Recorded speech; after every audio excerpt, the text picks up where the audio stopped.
dollar. Dirt and money, no soul. Had to go and get it, ain't no time to kick it. Got a stack of flip for my foes. Dollar. Please tell me you can hear me. Don't turn your back and don't neglect me. Just let me know if you need me. Dollar. Let me watch out for my partners. Keep my money long, get my team strong. Let me run away from my problems. Yup, what's good, original crew, man? We're back today, man. Ooh, we got a juicy one. This is a juicy topic, y'all. 10 cops who turned out to be horrible individuals.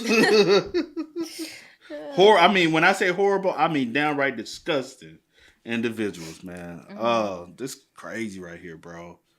Yeah, okay. This crazy. Most definitely. Now, I know about the one in Oklahoma that was yeah, that he used to pull women over and I instead of giving them tickets. I remember that. Fondle them, do stuff to them, make them do stuff to him. I remember all of that, yeah. And he in there for basic life, ain't he? Now that I don't know how long I think he got like basic life. But I remember those cases. Oh, you remember that one we did with Mr. Ballin? Strong. Mr. Ballin talked about the one on the highway. And he was and he did that infomercial, a reason why not to get out your car on the interstate. Yeah. I do remember that. And he turned out to be one. Maybe that's what I'm thinking about. I don't know what I don't know. No, I'm talking about the one. I'm like, you remember? It's the Oklahoma one. Okay. That one happened not too long ago. Oh. This one I'm talking about with the It's Mr. old. It happened a long time ago. Like in the 80s or something. Yeah, like 70s or 80s. Yeah. Because we was talking about how she was able to call. And somebody said they used to have phones on the side of the house. Yeah. Just in case something. Yeah. Mm-hmm. But hey, with that being said, make sure y'all check out the links in the description box. Down below. You already know where to go. If you want to first support, all you got to do is check out down below. Also, if you enjoyed today's visuals. Like it in with a thumbs up. And we're highly appreciated. But let's dive into it, y'all. Let's check it out. Let's see what's about. You ready? I'm ready. Let's get it. For over 40 years, countless victims have waited for justice. Welcome to Watch Mojo, and today we're examining the most notorious serial killers around the world who worked in law enforcement in one capacity or another before or during their horrific crimes. And it wouldn't take him long to strike again. Oh, yeah, we know about him too. Anthony Sully. Anthony Sully joined the police in Millbrae, California, a position he held until 1974 when he quit and eventually created an electrical and construction contractor company that was based in a warehouse in Burlingame. The warehouse served as the offices of Anthony Electric, an electrical contracting business owned by a former police officer named Anthony John Sully. We've explained that to you already.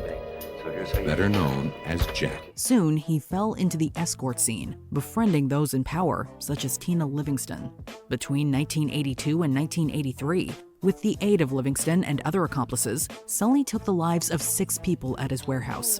The warehouse seemed to be a grim chamber of horrors, an inner sanctum for unspeakable acts of torture and cruelty. In 1983, cops matched his fingerprints to those found on barrels that contained 3 of his victims. I took a look at the prints, and believe me, I knew those prints by heart. The minute I saw Sully's prints, I knew this was the guy. By 1986, with the help of Livingston making a plea deal and testifying against Sully, the former officer was sentenced to execution. However, he succumbed to natural causes in September 2023. Now, the California Department of Corrections says 79-year-old Anthony Sully died at the San Quentin Rehabilitation Center. You see what I be talking about? Like, they be on death row all this time, since the 80s. And he's 79. Bro, duh, he gonna die. Y'all, why y'all taking so long? I mean, I guess just... Get him gone within a year or two and bury him. Well, let's move on. But I guess also... If you're gonna do it, my bad. But I guess also with, like... Because sometimes with some cases, Bro, the person... But why? That's, 30 years? The person sometimes be innocent. So doing it within a year or two, you done like...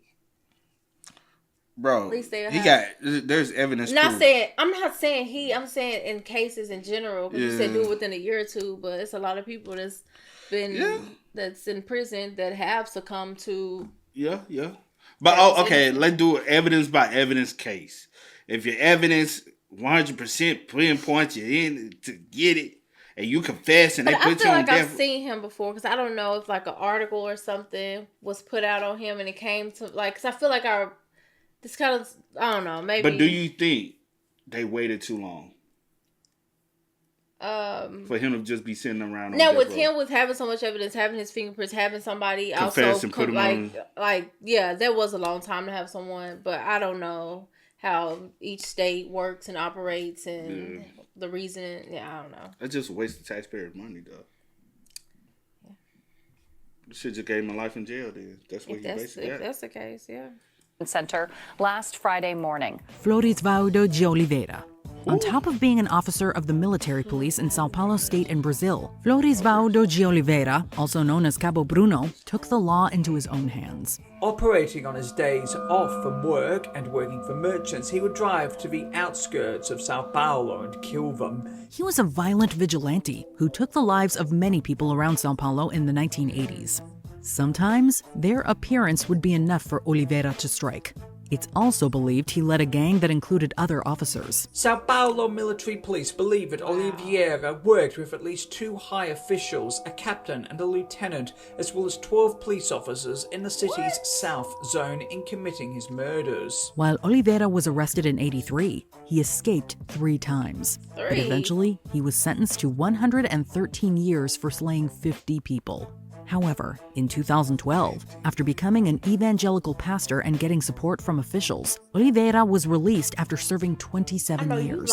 This is less than 6 months per victim. Yet shortly after, he was fatally shot by a small group. Norbert Pülke. Between 1984 and 1985, 3 victims were found in the German state of Baden-Württemberg. In each case, they were shot, and then their car was used in a bank robbery where the masked assailant used a sledgehammer to shatter the security glass. This mystery person was nicknamed the Hammer Killer. During the investigation, the police found evidence linking the crimes to veteran officer Norbert Pülke, whose family was reportedly in debt. When Pülke discovered the police were closing in, he went on sick leave. By the time the officers went to his house in 1985, Pülke had taken the lives of his wife and son. He was later found in a car in Italy, having taken his other son's life as well as his own. Wow. Dennis Nielsen. In That's crazy, bro. Man. So well, they said his wife and son. Then the other, so it looked like he got 3 kids though. So is it possibility he still got, or did he take out the whole family? It sounded like the whole family. But it's I 3 know kids. I know what she said. That's sad, bro. That is sad. They ain't had nothing to do with whatever you was doing, bro. They had absolutely nothing. Well, you never know. But the kids for sure ain't had nothing to do with what you had going on. I don't know about the wife. I don't know if she knew it was encouraging. I don't know nothing about that. But the kids most definitely didn't have nothing to do with nothing, Yeah. They ain't deserve to go out like that. And then you do the crime, bro. Go do the time. Don't be big and bad to want to do the crime and I can't do the time. I can't do it. Man, that's a coward, bro. You're one of the biggest cowards out there. But I don't want to speak too negatively on the deceased. You know what I'm saying? I don't. But it's just fast stuff. His other son's life as well as his own. Dennis Nielsen. In 1983, a plumber was checking out the pipes at a property in London, England, when they discovered them coated with a strange substance. After an investigation, that material was found to be human remains. This led police to the flat belonging to Dennis Nielsen, a British Army veteran who worked as a police officer briefly in 1974. They opened the door. There was this awful smell. Ain't this the dude who we said Dahmer before Dahmer? Because he was flushing the flesh down the pipes. I think this may be him. I'm not sure. We were quite aware of what it was. It's a smell of rotting flesh. Human flesh. The cops soon discovered further remains within the Scotsman's residence, and he was arrested, giving a confession before retracting it later. The civil servant was found guilty of taking the lives of 6 people and was sentenced to life imprisonment with a minimum of 25 years. Nielsen, a 37-year-old civil servant, showed no emotion as sentence was passed. However, it's believed Nielsen killed up to 16 people. As Nielsen wrote later, I decided to release them from the slings and arrows of their outrageous fortune. Nielsen passed away in 2018 after complications from surgery.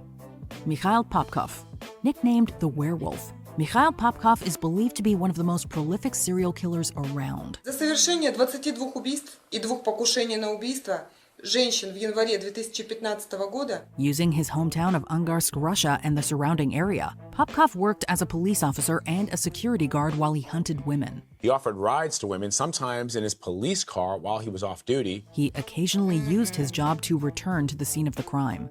In 2012, DNA evidence led the police to Popkov, and he was arrested. In 2015, he was sentenced to life imprisonment for taking 22 lives. However, in 2018, he was found guilty of further cases, bringing his victim count to 78. Today, in court, prosecutors described him as having, quote, a pathological attraction to killing people. Popkov has claimed he's killed 84 people, yet due to a lack of evidence, these could not be included in his convictions. Rosemary Glove. Well, if he want to claim him, claim him. Wow. Bro, that's crazy. That's an insane number. And then you was like going back to the crime scenes and like, yeah. That's insane, yo. You sick. Beyond it. Working as a police officer in Tembisa, South Africa, Nomia Rosemary Glovu was struggling with a gambling disorder.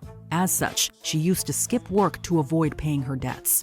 But in 2012, Glovu had a dark realization about funding her lifestyle. And I remember at the time that article read like a movie. She would take out life insurance on family members, have them slain by a hitman, and then receive the payout.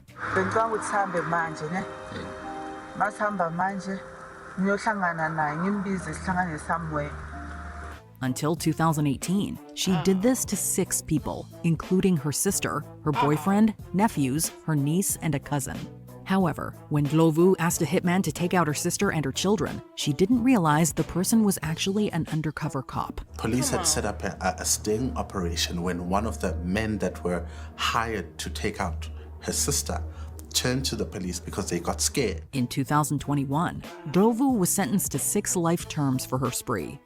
John Christie. That's crazy, bro. That's wow. People be on that type of time though. That's what happened with that dude. What was that? What was the spot in St. Louis his mama had? The restaurant that was had their own show. Remember he had the life insurance policy on his nephew. Yeah. And he had him killed. Yeah, he hired a hitman and had him killed, right? I think so. All for the life insurance policy. All for some money. Man. Was it Sweetie Pies? That's what it's called. No, that was his mama, right? Was it his mom? Or his grandma? Grandma. Is it his mama or his grandma? I don't remember the relation, but yeah. But he had his nephew. Yeah. That's crazy, bro. Oh, for some man, please. Just leave me alone, bro. What you said. Find another way to get whatever type of money you try. Please don't take me out. Ain't that serious. 1953, former Special Constable John Christie had to move out of his flat in London, England.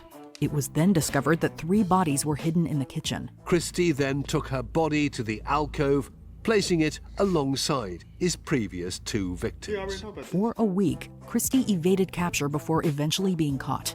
While he was solely charged with the slaying of his wife Ethel, the remains of 5 people in total were found on Christie's property and buried in the garden. Nobody knew they'd been visiting Christie.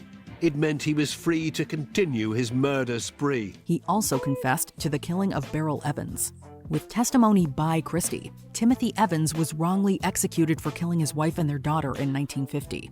It's speculated that Christie had killed upwards of 8 people. If you've been putting your wife under the floorboards and nobody's ever noticed that the smell is overpowering, of course you're going to think you can get away with anything. He was found guilty of Ethel's murder and was sentenced to execution, which took place in 1953. Gennady Mihas. At first I was like, I don't know, but then I went. But she didn't even go in nearly like as my many brain details. how it works because I don't remember anything. I be having to cycle through a lot, and I do remember. Yeah, she didn't touch this nearly as much details as. Yeah, it's just something quick, real quick. But that's still very vague. Like, go check out Mr. Ballin' reaction to that to hear more details about that because it was a very gruesome case. Mihasiewicz. From the outside, Gennady Mihasiewicz seemed like a decent person in the town of Polotsk in modern-day Belarus. Shortly after the marriage, they had 2 kids together, a boy and a girl. Gennady adored both of them. After all, he had a family, was part of the Voluntary People's Druzhina, was a teetotaler, and was active in local politics.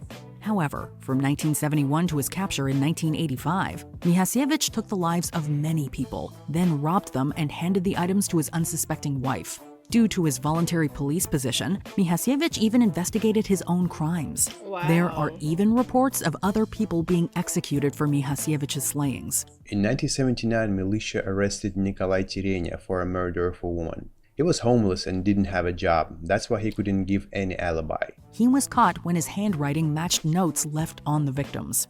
Experts checked more than 500,000 of them, and they found a match. A written statement that was given by Gennady Mihasiewicz to police when he was stopped for unrelated reasons had matching handwriting. After confessing, Mihasiewicz was executed in 1987.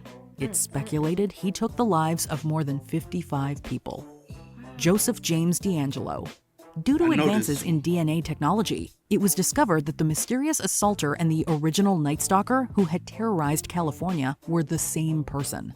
He would walk through the area just like a normal person, so nobody would notice him. This led to the nickname the Golden State Killer.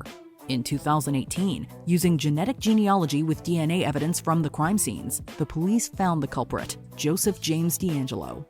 From 1974 to 1986, D'Angelo committed a litany of horrible crimes, even when he worked as a police officer in the state. The Golden State Killer's genetic profile had been plugged into the genealogical website gedmatch.com, and it returned a link to genetic material stored there by one of D'Angelo's relatives. In 2020, as part of a plea deal and the statute of limitations on assault cases, he pleaded guilty to 13 murders and 13 kidnappings and received multiple life imprisonments. I may have been one of your victims, D'Angelo, but you know what? Now I'm a survivor thriver. However, it's believed D'Angelo is responsible for at least 13 murders, 51 assaults, and 120 robberies. Woo! Before we continue, be sure. That's crazy. Let's be real though.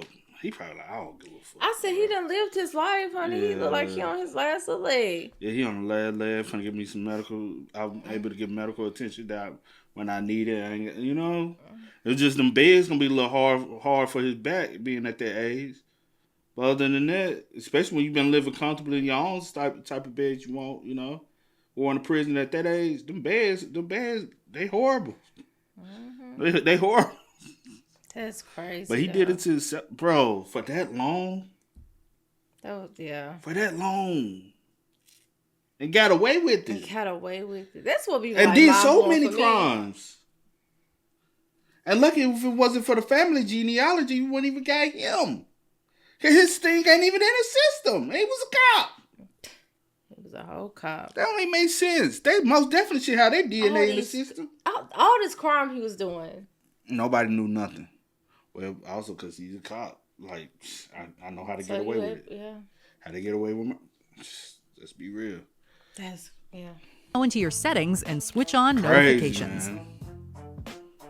Gerard John Schaefer Jr.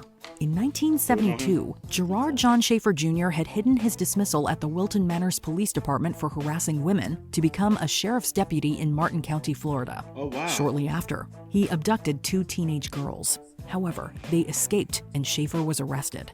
Schaefer says when he went back to check on the hitchhikers, they'd disappeared. He's in big trouble, and he knows it. When he was out on bail, Schaefer officially began his crime spree by taking the lives of 2 teenage girls. After we did. Hold on, you think this? Peep this. Peep where I'm going. Because you said he had kidnapped 2 teenage girls, and then they were able to escape. But he's also the police. Could that be the motive behind the TV series we like?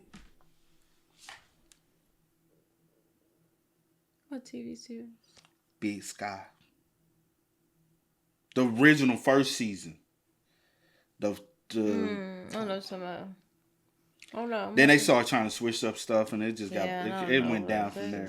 They were doing too much, but I don't know. I'm gonna have to look into it. But do you remember this? Nah. Oh. Not like that. We might have touched on it before, but I'm saying like the motive, the plot, it's very much so like Big Sky. He had kidnapped 2 teenage girls, held them hostage, but they was able to escape. He was the police, and was it the sheriff? The sheriff. He was actually the sheriff in a TV series. Schaefer officially began his crime spree by taking the lives of 2 teenage girls. After spending 6 months in jail for the kidnapping, in 1973, Schaefer was arrested for the slayings after he was seen with the victims. The jury's verdict is unanimous. He was found guilty and received 2 life sentences. Schaefer was killed in prison in 1995. Over the years, it's believed Schaefer could be responsible for over 28 murders, starting in 1966, earning him the nickname the Killer Cop. When I look into his eyes, the man has no soul. He has no conscience. Which of these stories did you find the most shocking? Let us know in the comments. He looked too calm. Baby, that little smile, honey. He had a smile all over his face. With all of them, honestly, a little loose up there. Yeah. That's, yeah. We got more on the way. And that's like even more like terrifying to know like the person that you would think these are people that you would deem to like, oh, these are they sign up for it. They ain't put in that position. I know, but I'm just saying, like, say for instance, like I'm out and I need help. I'm looking for help from you, but you're the person I need help from. But none of the ones that sucks. Them be some of the ones you don't trust. Yeah, true. True. Don't trust. Most definitely. Hey, man, y'all spell what's up in the comments. Y'all let us know y'all thoughts about it for us in the comment section down below. But until next time, y'all know how it go, man. I do go by the name DJ New Kid. This is Sierra Nicole. We are. Kid and We are. Ain't no time to kick it. Got a stack of flip for my folks. Dollar. Please tell me you can hear me. Don't tell your back and don't declare me. Just let me know if you need me. Dollar. Let me watch out for my partners.